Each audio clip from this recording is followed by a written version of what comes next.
اعوذ باللہ من الشیطان اللعین الرجیم بسم اللہ الرحمن الرحیم اللہم صلی علی محمد وآل محمد وعجل فرجہم۔ دعا امام زمان علیہ السلام کے ساتھ پیغام جمعہ کو پیش کرنے کی سعادت حاصل کر رہا ہوں۔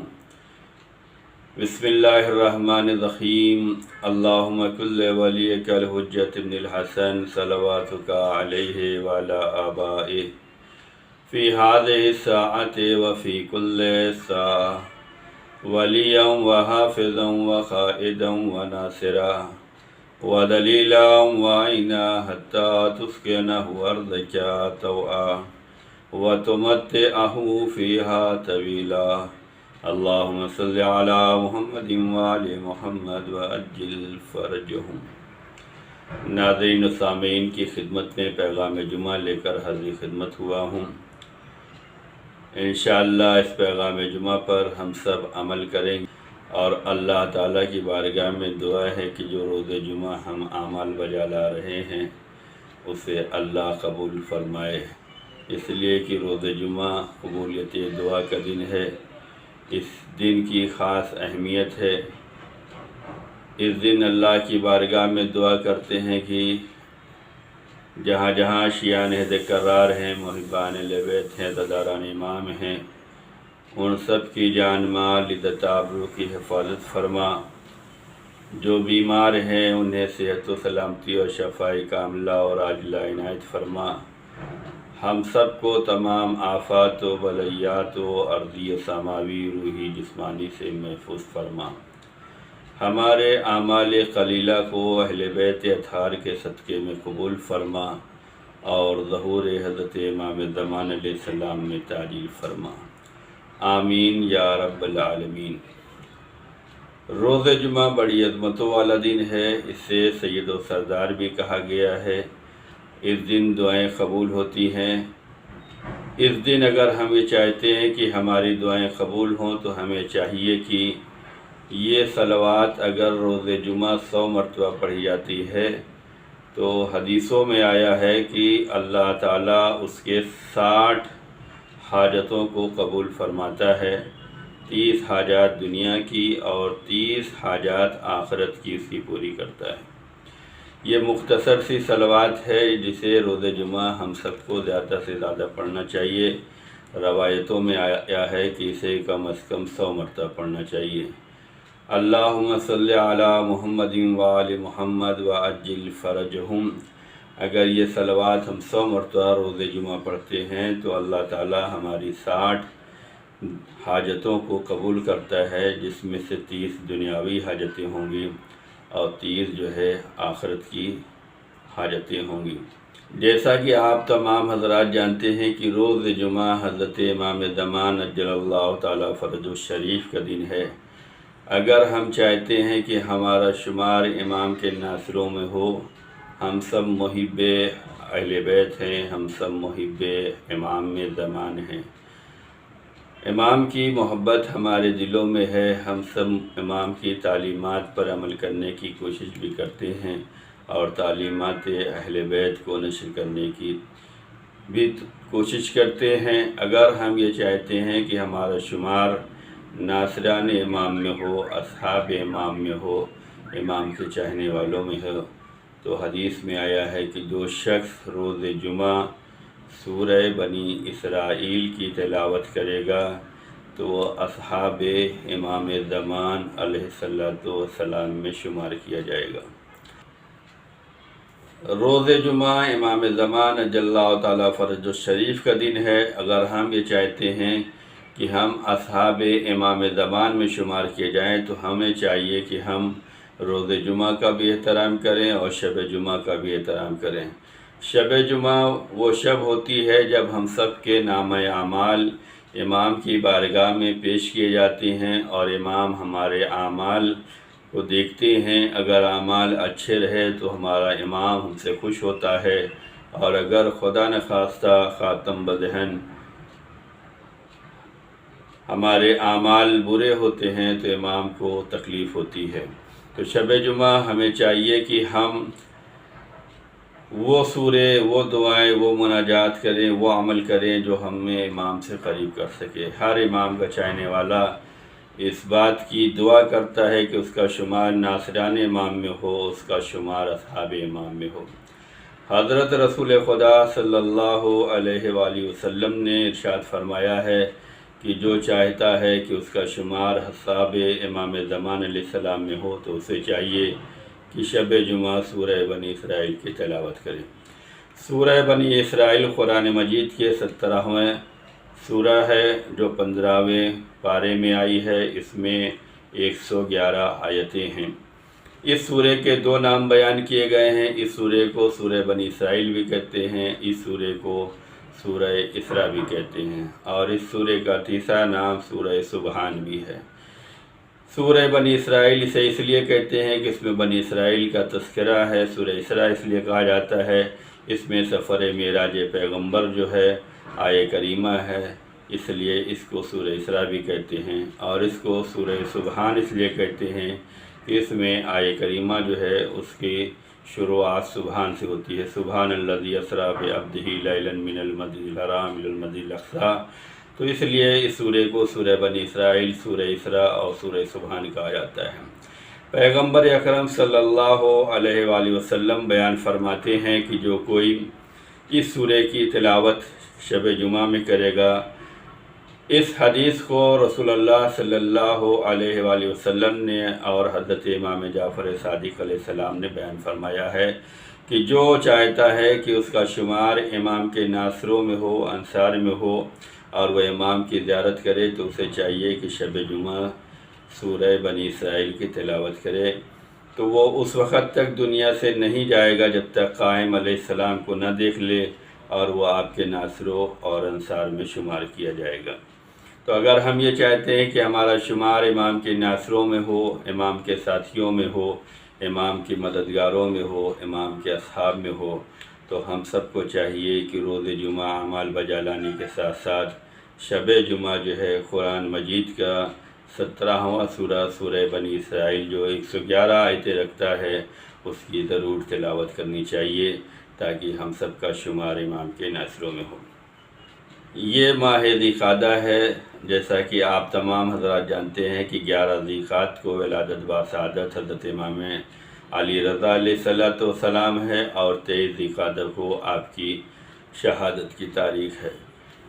اسی لیے اس مناسبت میں چاہتا ہوں کہ حضرت امام علی رضا علیہ الصلوۃ والسلام کی حدیث اور ان کی زندگی کو آپ کے سامنے پیش کروں، جو ہم سب کے لیے باعث نصیحت ہوگی اور باعث شرف ہوگی۔ حضرت امام علی رضا علیہ السلام نے فرمایا کہ جب کوئی لڑکا تمہاری لڑکی کے لیے رشتہ مانگے اور آپ اس کے دین اور اخلاق سے راضی ہوں تو اس سے اپنی لڑکی کی شادی کر دیں، اس کے غریب ہونے کی وجہ سے شادی سے منع نہ کریں۔ اسلام میں شادی کی بڑی اہمیت ہے۔ رسول اللہ صلی اللہ علیہ وآلہ وسلم نے ارشاد فرمایا کہ نکاح میری سنت ہے، جو میری سنت سے اعراض کرے گا وہ ہم سے نہیں ہے۔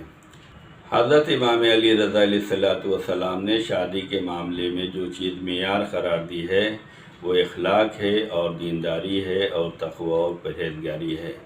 اگر ہم یہ چاہتے ہیں کہ ہماری شادیاں پربرکت ہوں، پررحمت ہوں اور پرمحبت ہوں اور پائے تکمیل تک پہنچیں اور کامیاب رہیں، تو ہم سب کو چاہیے کہ ہم سب تعلیمات اسلام اور تعلیمات اہل بیت علیہ السلام پر عمل کرتے ہوئے رشتے کو دیکھیں اور اسی رشتے کو قبول کریں جو اسلام اور اہل بیت کی تعلیمات کے مطابق ہو۔ تعلیمات اہل بیت یہ ہے کہ رشتے کے درمیان دینداری دیکھنا چاہیے، اخلاق دیکھنا چاہیے اور پرہیزگاری اور تقوی دیکھنا چاہیے۔ اگر یہ چیزیں پائی جاتی ہیں تو یہ کوئی معنی نہیں رکھتا کہ ہم غریب ہیں یا امیر ہیں، ہم اپنے ہیں یا پرائے ہیں، ہمارا رشتہ ہے یا نہیں ہے، بلکہ اگر دینداری پائی جاتی ہے، تقوی پایا جاتا ہے، پرہیزگاری پائی جاتی ہے، اخلاق اچھا پایا جاتا ہے، تو ہمیں دونوں کے درمیان رشتے کو قائم فرما دینا چاہیے، اس لیے کہ اسلام نے اور اہل بیت اطہار علیہ السلام نے شادیوں کا جو معیار بیان کیا ہے وہ دینداری اور اخلاق اور تقوی و پرہیزگاری کو بیان کیا ہے۔ لیکن ہوتا یہ ہے کہ ہمارا معاشرہ تقوی الہی کو نہیں دیکھتا، دینداری کو نہیں دیکھتا، بلکہ ہم شہرت دیکھتے ہیں، نام دیکھتے ہیں، خوبصورتی دیکھتے ہیں، دولت دیکھتے ہیں، عہدہ دیکھتے ہیں، خاندان دیکھتے ہیں، اور اسی لیے یہ رشتہ کبھی پربرکت و پررحمت نہیں ہو پاتا۔ اسلام یہ چاہتا ہے کہ شادی کا معیار دینداری ہونا چاہیے، اخلاق کریمانہ ہونا چاہیے اور تقوی و پرہیزگاری ہونا چاہیے، لیکن آج کے حالات یہ بتاتے ہیں کہ ہم رشتہ وہاں تلاش کرتے ہیں جہاں پہ شہرت پائی جائے، جہاں پر نام و نمود پایا جائے، جہاں پر خاندان دیکھا جاتا ہے، جہاں پر دولت دیکھی جاتی ہے، جہاں پر یہ کہا جاتا ہے کتنا کماتا ہے، کیا کرتا ہے۔ آج کی بدنصیبی یہ ہے کہ لڑکا بھی یہ چاہتا ہے کہ ہماری وائف جو ہے وہ کماتی ہوئی ہو، اور لڑکی بھی یہ چاہتی ہے کہ ہمارا شوہر جو ہے بڑا بزنس مین ہو، بڑا خاندان والا ہو، شہرت یافتہ ہو۔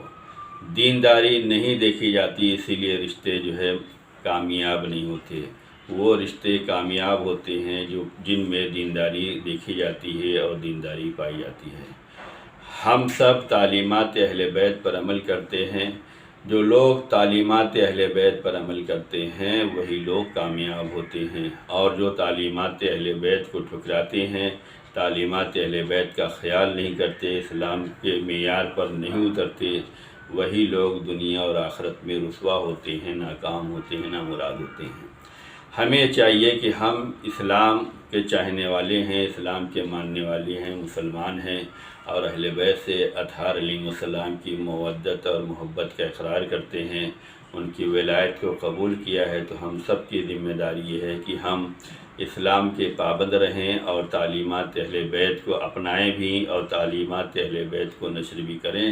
تعلیمات اہل بیت یہی ہے کہ جب شادی کے لیے رشتہ تلاش کیا جائے تو وہاں پر دینداری دیکھی جائے، وہاں پر اخلاق کریمانہ دیکھا جائے، وہاں پر جو ہے تقوی و پرہیزگاری دیکھی جائے۔ اگر یہ چیزیں پائی جاتی ہیں تو ہمارے لیے کوئی مسئلہ نہیں ہے کہ لڑکا غریب ہے یا لڑکی غریب ہے۔ کمانے کی ذمہ داری جو ہے وہ لڑکے کی ہے، شوہر کی ذمہ داری ہے کہ وہ اپنے اہل خانہ کا خرچ اٹھائے۔ اگر آپ اس رشتے کو دیکھتے ہیں کہ یہ رشتے میں جو ہے محبت پائی جاتی ہے تو اس کا اخلاق اچھا ہونا چاہیے، اس کا کردار اچھا ہونا چاہیے، اس کے اندر دینداری ہونی چاہیے، اس کے اندر پرہیزگاری ہونی چاہیے۔ قرآن کریم نے جو ہے جو بات بیان فرمائی ہے وہ یہ ہے کہ قوا انفسکم واہلیکم نارا، تم اپنے کو اور اپنے اہل و عیال کو جو ہے جہنم کی آگ سے بچاؤ۔ اگر ہم جو ہے پرہیزگار ہوں گے، تقوی الہی ہوگا، تو ہم جو ہے اپنے رزق کو تلاش کرتے ہوئے حلال و حرام کو دیکھیں گے، جائز و ناجائز کو دیکھیں گے۔ اگر ہم نے رزق حلال کمایا ہے تو یہ رزق میں برکت ہونے والی ہے، یہ رزق جو ہے ہمارے لیے ثواب کا حامل ہوگا اور ہماری زندگی میں سکون کا سبب ہوگا۔ لیکن اگر ہمارے اندر تقوی و پرہیزگاری نہیں ہوگی، دینداری نہیں ہوگی، خوف خدا نہیں ہوگا، تو ہم جو رزق کما رہے ہیں اس کمانے میں حلال و حرام کا خیال نہیں کریں گے۔ لہذا جب ہم حلال و حرام کا خیال نہیں کریں گے تو یہی حرام غذا ہماری نسلوں کو برباد کر دے گی اور ہمارے اندر کا سکون اور اطمینان ختم کر دے گی، جس کے اثرات کئی زمانوں تک دیکھے جا سکتے ہیں۔ لہذا ہم سب کو چاہیے کہ ہم سب شادی کے موقع پر جو ہے دینداری کو تلاش کریں، تقوی و پرہیزگاری کو تلاش کریں، اس لیے کہ تقوی و پرہیزگاری جو ہے انسان کو حلال و حرام میں امتیاز پیدا کرتی ہے، صحیح و غلط میں فرق بتاتی ہے۔ جو لوگ حلال کماتے ہیں، جو لوگ صحیح طریقے سے کماتے ہیں، جو اپنے رزق کو رزق حلال سے حاصل کرتے ہیں، وہی لوگ سکون سے زندگی بسر کرتے ہیں۔ اگر ہم یہ چاہتے ہیں کہ ہماری زندگی میں سکون ہو، ہماری زندگی میں خوشیاں ہوں، ہماری زندگی میں برکت ہو، تو ہم سب کو چاہیے کہ جو کما رہے ہیں وہ حلال طریقے سے کمائیں، جو اللہ نے دیا ہے اس پر صبر اور شکر کریں، اس لیے کہ دینے والا وہی ہے۔ ہمیں ہر حال میں خدا کا شکر ادا کرنا چاہیے۔ جتنا شکر کرتے جائیں گے ہماری روزی میں اضافہ ہوتا جائے گا، اس لیے کہ اللہ کا ارشاد ہے اگر تم شکر کرو گے تو ہم نعمتوں میں اضافہ کر دیں گے۔ ہم سب کو چاہیے کہ ہم ہر حال میں پروردگار عالم کا، اپنے خالق کا، اپنے مالک کا، اپنے رازق کا شکر ادا کرتے رہیں، اس لیے کہ شکر کرنے سے نعمتوں میں اضافہ ہوتا ہے اور یہ احساس پیدا ہوتا ہے کہ جس نے دیا ہے ہمیں اس کا ہر حال میں شکر ادا کرنا چاہیے۔ حضرت امام علی رضا علیہ السلام کی ایک حدیث آپ کی بارگاہ میں اور پیش کرنا چاہتا ہوں کہ امام نے فرمایا ہے کہ دن کو 4 حصوں میں تقسیم کر لو۔ اگر ہم یہ چاہتے ہیں کہ ہماری زندگی میں سکون ہو، ہماری زندگی پر برکت اور پر رحمت ہو، اس میں سکون اور اطمینان ہو، تو ہمیں چاہیے کہ ہم امام علی رضا علیہ السلام کی اس حدیث کو اپنے لیے نمونۂ عمل قرار دیں اور اس پہ عمل کرنے کی کوشش کریں۔ امام فرماتے ہیں کہ دن کو 4 حصے میں تقسیم کرنا چاہیے۔ تم اپنے روزانہ زندگی کو 4 حصوں میں بانٹو۔ ایک حصہ ذکر خدا اور عبادت خدا اور دعا و مناجات کے لیے ہو، دوسرا حصہ روزی کے حصول کے لیے ہو، تیسرا حصہ اپنے ان بھائیوں کے ساتھ گزارنے کے لیے ہو جو تمہارے عیبوں کو تمہارے سامنے بیان کر سکتے ہوں اور تمہارے لیے قابل اعتماد ہوں، مخلص ہوں، وفادار ہوں، اور تیسرا حصہ اپنی زندگی کا ان لوگوں کے لیے وقف کر دو جو حلال لذتوں کے لیے ہوتا ہے۔ اور امام فرماتے ہیں کہ یہ چوتھا وقت جو حلال لذتوں کے حصول کے لیے ہے، یہی وہ ذریعہ ہے کہ جس کے ذریعے سے تم 3 حصوں کے لیے قوت اکٹھا کر سکتے ہو۔ امام کی حدیث میں یہ جو چوتھا حصہ بیان فرمایا گیا ہے کہ حلال لذتوں کے حصول کے لیے وقف کرنا چاہیے، اس سے مراد یہ ہے کہ ہم جو شادی کر رہے ہیں ان شادی میں ایک حصہ اپنی اہل خانہ کے لیے ہونا چاہیے، اپنی حلال لذتوں کے لیے ہونا چاہیے، اور اسی کے ذریعے سے تینوں حصوں کو قوت ملتی ہے۔ یعنی کہ امام علیہ السلام کی حدیث جس میں امام نے فرمایا ہے کہ تم روزانہ اپنے حصوں کو دن کو 4 حصوں میں بانٹو، ایک حصہ عبادت خدا کے لیے ہو، ایک حصہ روزی کے حصول کے لیے ہو، ایک حصہ اپنے دینی بھائیوں سے ملاقات کے لیے ہو، اور ایک حصہ تمہاری حلال لذتوں کے حصول کے لیے ہو۔ اگر ہم یہ چاہتے ہیں کہ ہم اپنی زندگی میں سکون میسر ہو، سکون حاصل کر سکیں اور ہنسی خوشی سے زندگی گزار سکیں، تو ہم سب کو چاہیے کہ امام علی رضا علیہ السلام کی بیان کی ہوئی اس حدیث پر عمل کرنا چاہیے اور اپنے دنوں کے وقتوں کو ان اعتبار سے بانٹ لینا چاہیے۔ ایسا نہ ہو کہ ہم صرف عبادت الہی میں لگے رہیں اور اپنے روزی کے حصول سے غافل رہیں، یا ایسا بھی نہیں ہونا چاہیے کہ ہم عبادت الہی اور روزی کے حصول میں رہیں اور اپنے خاندان کو، اپنے رشتہ داروں کو، اپنے بھائی بہن کو بھول جائیں، یا صرف ہم اپنے حلال روزی اور حلال لذتوں میں لگے رہ جائیں۔ نہیں، امام نے فرمایا کہ دن کو 4 حصوں میں بانٹو۔ اگر ہم یہ چاہتے ہیں کہ اپنی زندگی میں سکون ہو، اطمینان ہو، تو ہم سب کو چاہیے کہ تعلیمات اسلام اور تعلیمات اہل بیت علیہ السلام پر عمل کریں۔ زندگی میں اور آخرت میں اگر ہمیں کامیابی چاہیے، سکون چاہیے، اطمینان چاہیے، تو تعلیمات اہل بیت کے بغیر سکون نامکمل ہے۔ تعلیمات اہل بیت پر عمل کر کر ہی سکون حاصل کیا جا سکتا ہے۔ حضرت امام علی رضا علیہ السلام نے فرمایا کہ زندگی کے مرحلے کو 4 امور میں تقسیم کر لو۔ ایک حصہ تمہارے عبادت الہی کے لیے ہونا چاہیے، ایک حصہ رزق حلال کے لیے ہونا چاہیے، ایک حصہ اپنے بھائیوں کے لیے ہونا چاہیے، ایک حصہ اپنے اہل خانہ کے لیے ہونا چاہیے، اور اس حصے میں اگر مضبوطی رہی تو باقی 3 حصے مضبوط رہیں گے۔ رسول اللہ صلی اللہ علیہ وآلہ وسلم کے زمانے میں کچھ خواتین رسول کی بارگاہ میں آئیں اور انہوں نے شکایت کی کہ ہمارے شوہروں نے ہمیں چھوڑ دیا ہے اور وہ جنگل کی راہ پر ہیں، جنگل میں وہ عبادت کر رہے ہیں، جنگل میں زندگی گزار رہے ہیں۔ پیغمبر نے ان مسلمانوں کو بلایا اور پوچھا کہ تم نے اپنے اہل خانہ کو کیوں چھوڑ دیا ہے؟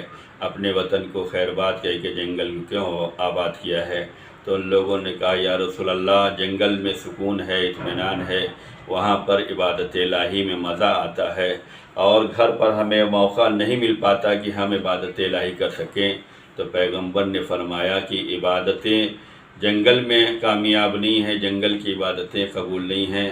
اگر جنگل کی عبادتیں ہوتی تو ہم زیادہ حق رکھتے تھے کہ ہم جنگل میں جا کر عبادت کریں، بلکہ عبادت وہی ہے جو اپنے اہل و عیال کے ساتھ رہ کر دنیاوی زندگی بسر کرتے ہوئے، حلال و حرام سے پرہیز کرتے ہوئے، سچ اور جھوٹ کا مقابلہ کرتے ہوئے عبادتوں کو انجام دینا چاہیے۔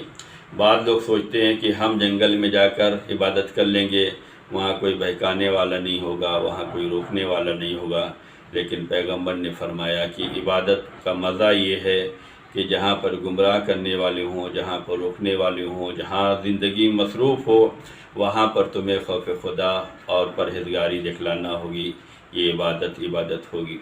جنگل میں ظاہر سی بات ہے، جنگل میں کوئی روکنے والا نہیں ہے، کوئی گمراہ کرنے والا نہیں، کوئی بہکانے والا نہیں ہے، جبکہ ہم شہر میں زندگی بسر کرتے ہیں تو یہاں پر حرام سے بچنا بھی ہوتا ہے، یہاں پر جھوٹ کے خلاف آواز بھی اٹھانا ہوتی ہے، یہاں باطل کا مقابلہ بھی کرنا ہوتا ہے۔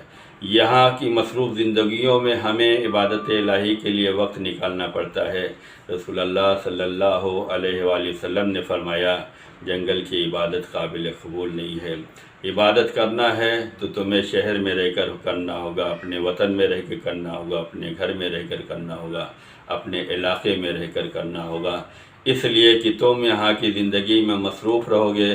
اسی مصروفیت میں تمہیں خوف خدا ہونا چاہیے، اسی مصروفیت میں تمہیں ذکر خدا ہونا چاہیے، اسی مصروفیت میں تمہیں یاد خدا رہنا چاہیے کہ ہم کاروبار زندگی میں مصروف ہیں، وقت نماز آئے تو ہمیں نماز کے لیے آمادہ ہونا چاہیے۔ اسی زندگی میں ہم مصروف ہیں، ہمارے رشتہ داروں کا جو حق ہے وہ حق ادا کرنا چاہیے، ہمارے اہل خانہ کا جو حق ہے اس حق کو ادا کرنا چاہیے، ہمارے عزیزوں کا جو حق ہے اس حق کو ادا کرنا چاہیے، جبکہ جنگل میں رہنے کے بعد یہ سب حقوق پامال کر دیے جاتے ہیں۔